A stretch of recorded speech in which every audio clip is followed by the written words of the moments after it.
Bonjour les amis, j'espère que vous allez bien. Nous nous retrouvons pour connaître la suite de notre histoire sur Robert Le Tourneau. Donc comme je l'avais dit la dernière fois, peu de temps après avoir pris la décision d'accepter Jésus comme son sauveur et de marcher avec Dieu, une série d'événements malheureux sont arrivés à Robert. Un jour, l'usine où il travaillait a complètement brûlé. Il n'avait plus de travail, mais son père avait des amis à San Francisco, en Californie, qui ont invité Robert à rester avec eux. J'y vais, a-t-il dit sans hésiter à ses parents. J'y trouverai sûrement un meilleur emploi là-bas. Robert a commencé à progresser dans la vie en tant que fabricant et inventeur. Et c'est là qu'il a rencontré Evelyn Peterson, la fille des amis de la famille. Et ils se sont mariés. Lorsque leur premier bébé Caleb avait 3 mois, il a attrapé la grippe. Le médecin le visitait à tous les jours, mais il n'y avait aucun traitement contre la grippe à cette époque-là. Robert et sa femme ont prié et prié et prié pour le bébé. Mais le petit Caleb, il avait une température tellement élevée qu'il était presque inconscient. Et finalement, les médecins ont dit le mot qu'ils redoutaient. « Je suis désolée, mais votre bébé est mort. » « Oh non, mais pourquoi ?» demandait sa femme. « Pourquoi Dieu n'a pas répondu à nos prières ?» Eh bien, nous ne savons pas pourquoi le bébé de Le Tourneau est mort. Mais nous savons que Dieu a utilisé cette période de tristesse pour aider Robert à réfléchir à sa vie. Il avait travaillé très dur, mais il avait travaillé pour les choses qu'il voulait pour lui-même. C'était un chrétien, mais il n'avait pas mis Dieu en premier dans sa vie. Il avait suivi sa propre voie.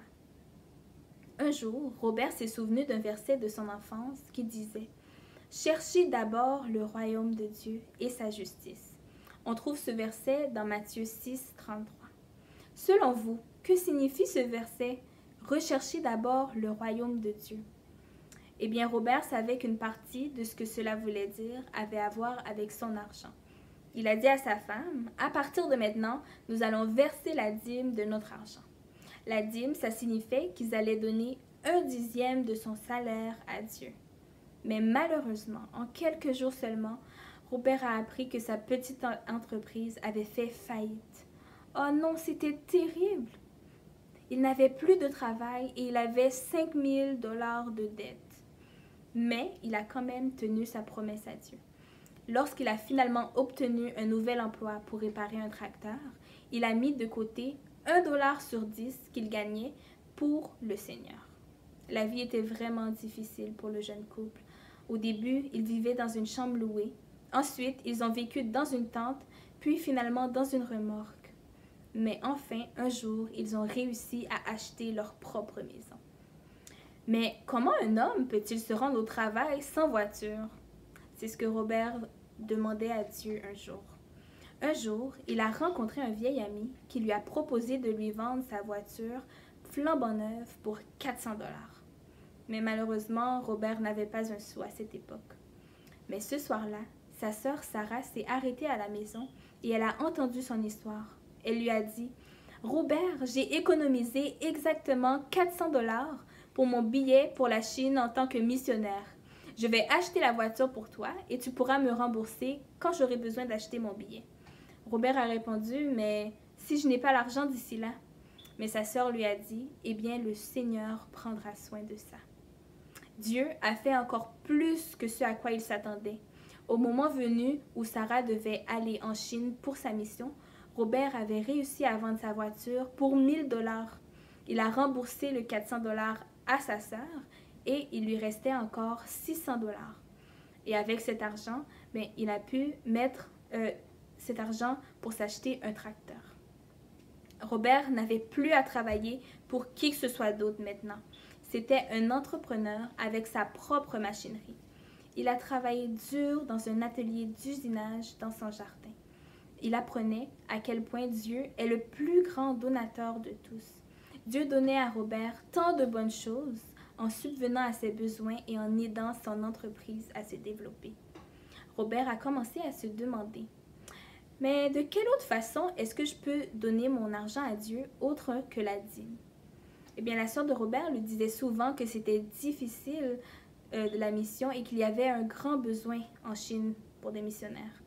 Robert commençait même à se demander s'il devait investir plus et devenir missionnaire. Un jour, il a décidé d'en parler à son pasteur.